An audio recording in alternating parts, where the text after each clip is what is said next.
Kapayapaan ang kailangan ng ating bansa,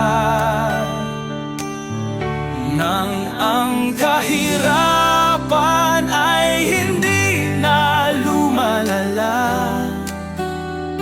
Dapat nang magkasundo ang mga namumuno upang ang pundasyon ay hindi makaguho.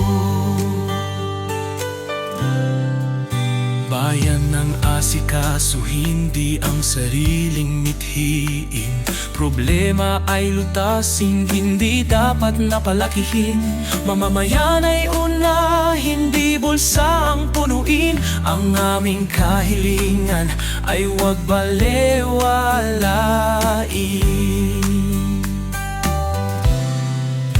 Kayo ay iniluklok upang bansa ay pagsilbihan, hindi upang nakawan ang kaban nitong bayan. Huwag ninyong sambahin ang inyong mga diyan na gaya ng buwayang nabuhay sa katakawan. Kayo'y aming iniluklok upang bayay paunlarin,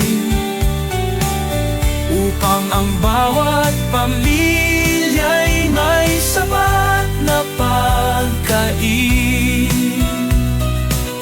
Bakit ngayon'y nag-aaway dahil sa sariling mithiin? Bansa ba'y pagsisilbihan o kayo ang sasambahin? Ang kailangan ng ating bansa ay ang pagkakaisa.